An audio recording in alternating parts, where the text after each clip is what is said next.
a noisemaker. That's a very good sign. It shows that the food was seasoned properly. Hey, tell me how to say that again. Say what? Oh, waiter, there's a fly in my soup. Oh. Pupila, circa el McCory. That's it. Circa, Pupila, Al McCurry. No, that's fly. There's a waiter in my soup.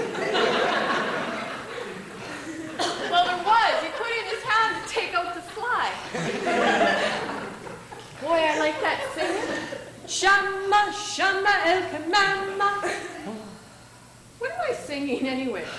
It's an old Albanian folk song. Shama, shama? No kidding. What does it mean? Jimmy crack corn and I don't care. Well, I don't. Oh, boy. How many zuzas did I have anyway? 3 or 4? It's ouzels, and you had 9 or 10. Then it was 10, because I thought I had 4. How's my head going to feel in the morning? Wonderful. No headaches? No headache. But you can't make a fist for 3 days. Yeah, look at that. Stiff as a board. What do they put in ouzo anyway? I don't know. I think it's starch. Hey, how about a game of ping pong? We could play doubles. Oh, not right now. Besides, we have something very important to do. What was it? What was it? Oh, we're supposed to make coffee. Oh, the coffee. That's right. I'll make it. What kind do you have? Instant Maxwell House. Instant coffee? Oh.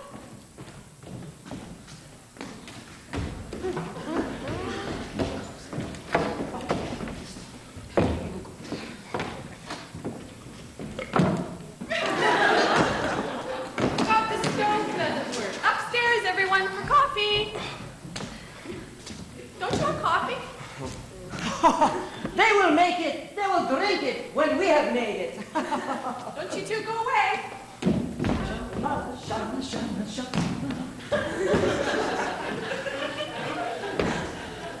Oh, I feel like we died and went to heaven, but we had to climb up.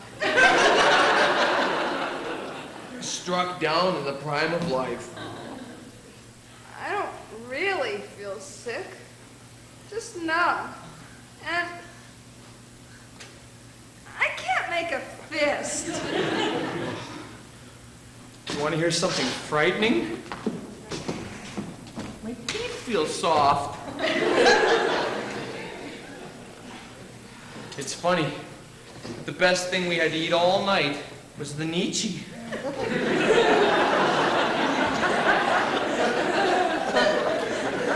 Anyway, Corey had a good time. Don't you think Corey had a good time, Paul? Wonderful. Poor kid. It isn't often we get up to North Van in the middle of February. She gets such a terrific kick out of living.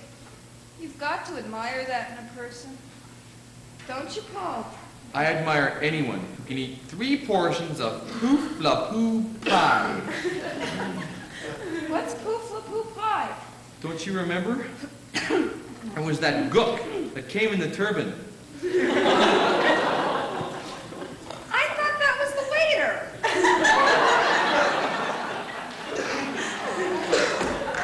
I tried, Paul. I just couldn't seem to work up an appetite like they did. You mustn't blame yourself, Mom. We're just not used to that kind of food. I mean, you just don't pick up your fork and dig into a brown salad. You gotta sit there and play with it a little first. Oh, maybe I am getting old. No. Well, I don't mind telling you that's discouraging. Anyway, I don't think I could make it through coffee. I'm all out of pink pills. Where are you going? Home. I want to die in my own bed. What will I tell them? Oh, I don't know. Make up some little lie. Tell Corey I'm not really her mother. She probably never wants to see me again anyway. Good night, dear. Right. Oh, coffee ready. I was Canadian national anthem, and I put on the pilot light. So we will all have flaming brandy instead. Corey, give everyone a match. Corey, dear, you'll have to excuse me. It is a little late. Mother, you're not going home now. It's the shag of the evening. Oh, I know, dear. But I have a 10 o'clock dentist appointment tomorrow morning at 9. And it's been a very long evening, but I had a wonderful time. Oh, I don't know what I'm saying anymore. But Mother... Oh, Corey, I'll call you in the morning. Good night, Paul. Good night, dear. Good night, Mr. Velasco. Good night, Paul. Good night, Corey. Mr. Velasco, you're not going too. Of course, I am going to drive Mrs. Banks home. No! I mean... Oh, no, it's too late. Too late for what? The buses, they stopped running at 2. How will you get home? Why worry about that now? I will face that problem in Surrey. Oh. But it's such a long trip. Corey, isn't it a long trip? Not really. It's only about 30 minutes. Oh, but it's such an inconvenience. It's very sweet of you, Mr. Velasco, but... Victor, What? if we are to spend the rest of the evening together, it must be Victor. Oh, And I insist that the arrangement be reciprocal.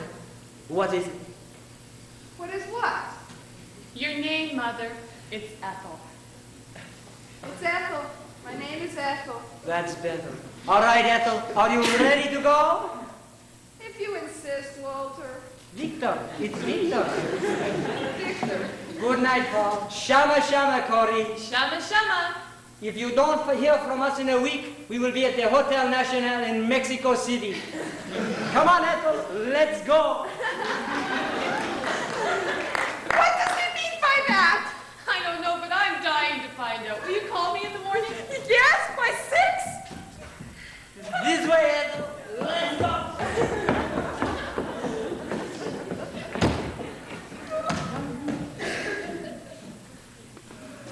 Well, how about that, Mister? This is going to be a fiasco tonight. He's taking her all the way out to Surrey at 2 in the morning. That's what I call the complete gentleman. He hasn't even given a thought about how he's going to get home. Maybe he'll sleep over. Hey, Paul, do you think? No, not my mother. Then again, anything can happen with Rupert of Hensau. Boy, what a night. Hey, I got a plan. Let's take the bottle of scotch downstairs, ring all the bells, and yell police, just to see who comes out of whose apartment. What's the matter, darling? Don't you feel well?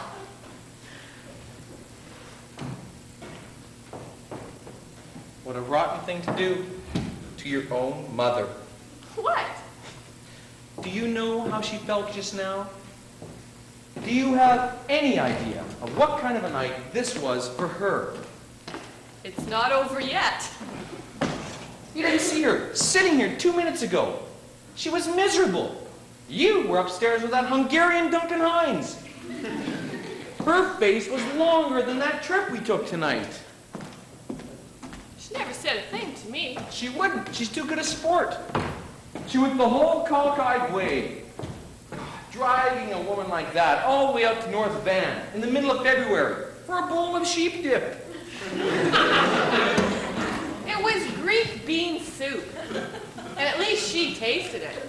She didn't sit there jabbing at it with her knife, throwing cute little epigrams like, ho, ho, ho, I think there's someone in there. That's right. At least I was honest about it. You sat there and ate 2 whole bowls trying to impress Al Capone at the next table. What are you so angry about, Paul? I told you, I just feel terrible for your mother. Why? Where is she at this very minute? Alone with probably the most attractive man she's ever met. And Don't tell me that doesn't beat the hell out of hair curlers in the Late Late Show. Oh, yeah? I can just hear the conversation now. He's probably telling her about some chicken cacciatore he once made for the High Lama of Tibet. And she's sitting there, shoveling pink pills in her mouth. Oh, you never can tell what people talk about when they're alone. I don't know how you can be so unconcerned about all this, Corey. I'm concerned. I'm plenty concerned. Do you think I'm going to get a wink of sleep till that phone rings tomorrow? I'm scared to death for my mother. But I'm grateful there's finally the opportunity for something to be scared about. What I'm really concerned about is you. Me? Me? I'm beginning to wonder if you're capable of having a good time. Why? Because I like to wear gloves in the winter? No, because there isn't the least bit of adventure in you. You know what you are, Paul? You're a watcher. There's watchers in this world and there's doers. And the watchers sit around watching while the doers do.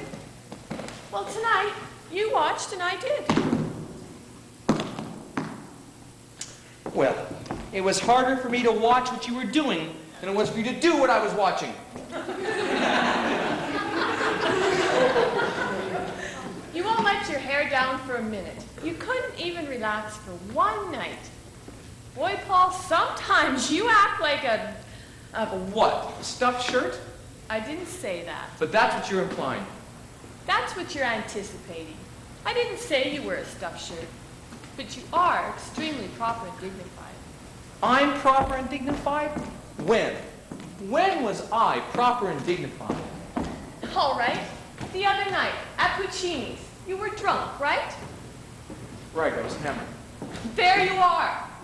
I didn't even know it till you told me the next morning.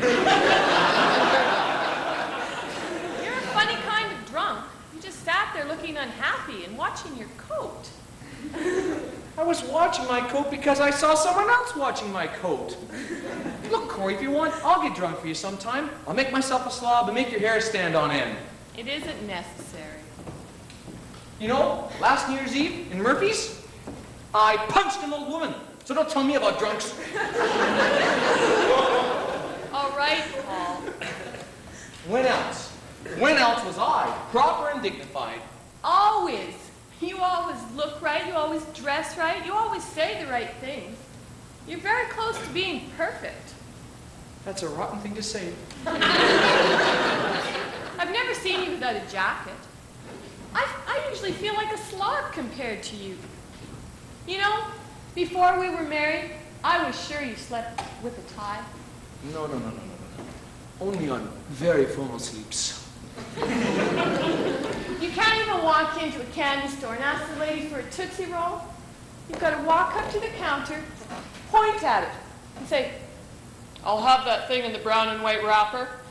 That's ridiculous. And you're not. That's the trouble. Like Thursday night, you wouldn't walk barefoot with me in Stanley Park. Why not? Very simple answer. It was 17 degrees. Exactly. That's very sensible and logical. But it isn't any fun. Well, maybe I am a bit too proper and dignified for you. Maybe you'd be happier with someone a little bit more colorful and flamboyant, like the geek. Well, he'd be a lot more lax than a stuffed shirt. I thought you said I wasn't. Well, you are now. I'm not going to listen to this. I've got a case in court in the morning. Where are you going? To sleep.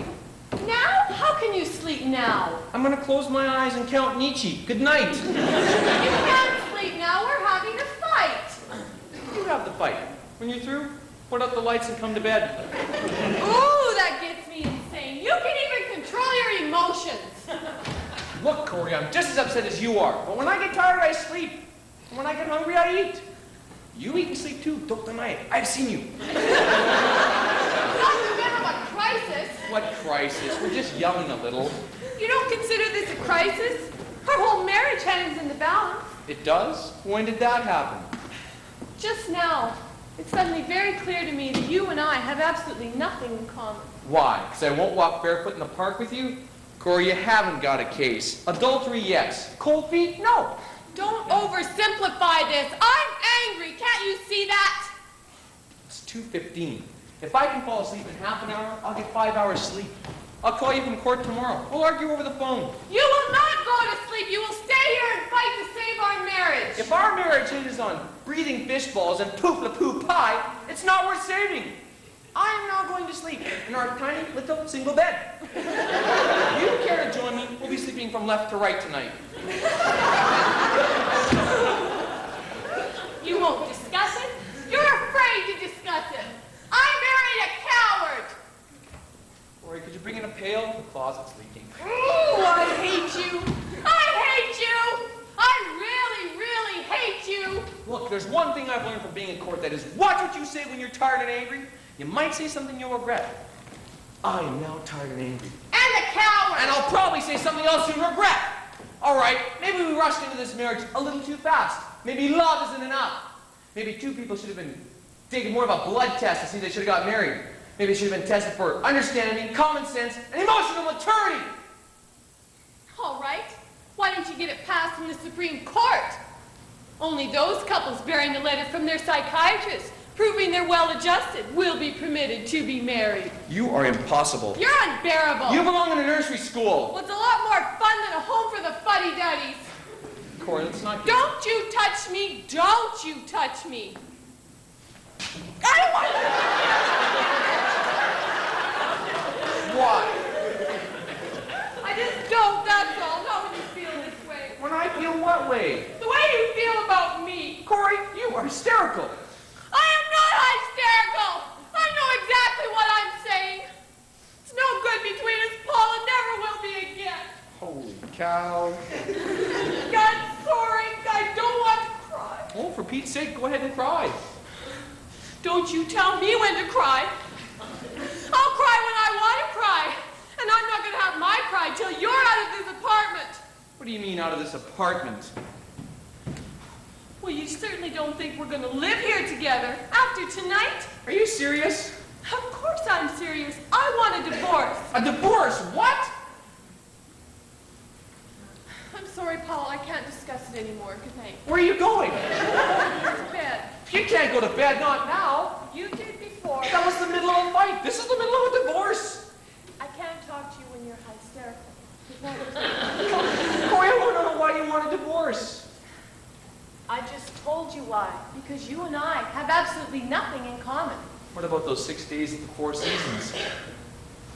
6 days does not a week make. What does that mean? I don't know what it means. I just want a divorce. You know, I think you really mean it. I do. I mean, every time we have a little fight, you're going to want a divorce. There isn't going to be any more little fights. This is it. This is the end, Paul. Good night. Corey, will you come back here? Why? Because I don't want to yell! All the way. Afraid the crazy neighbors will hear us? You're serious? Dead serious. You mean going to court, signing the papers, finished forever, goodbye, divorced? That's what I mean. Well, guess there's not much left to be said then, is there? I guess not. Well, good night, Corey.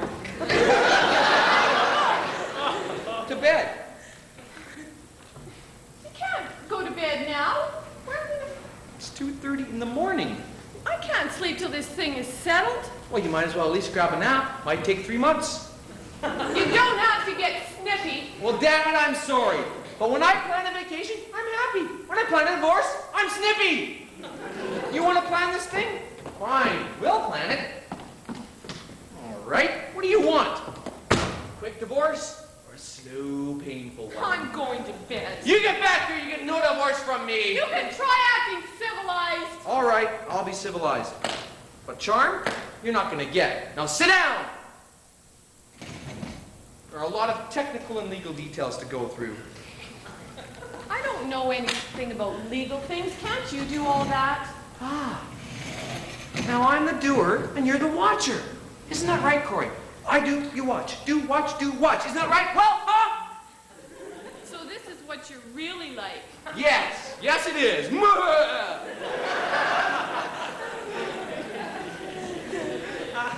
All right. What do I have to do? First of all, what grounds? Grounds. Yes. What is your reason for wishing to divorce me? And remember, my failure to appreciate Nietzsche will only hold up in a Russian court. You're a scream, Paul. Why weren't you funny when we were happy? All right, how about incompatible? Fine. Are you through with me? No, not yet. What about the financial settlement? I don't want a thing. Oh, but you're entitled. Property, alimony, or maybe I'll just pay your rent. $475.63 a month, isn't it? Ha ha. You can have the furnishing, the furniture, and the wedding gifts. I'd just like to keep my clothes.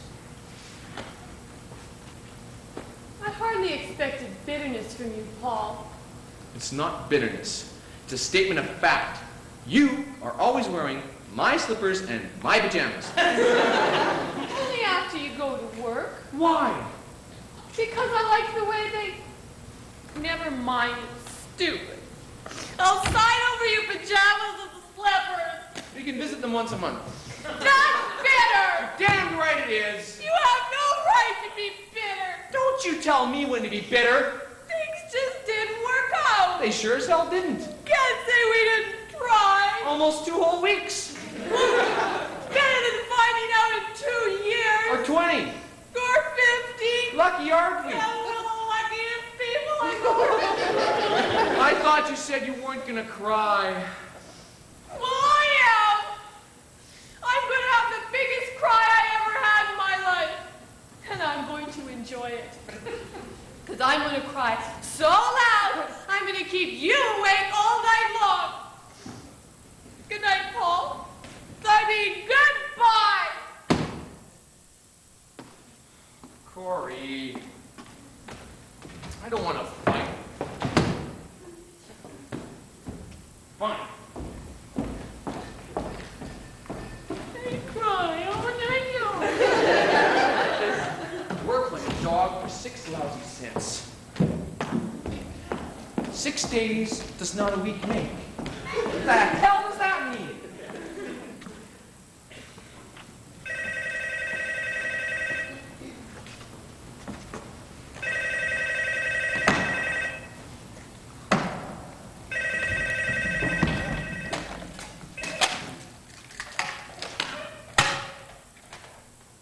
Divorce your wife, the phone rings all night.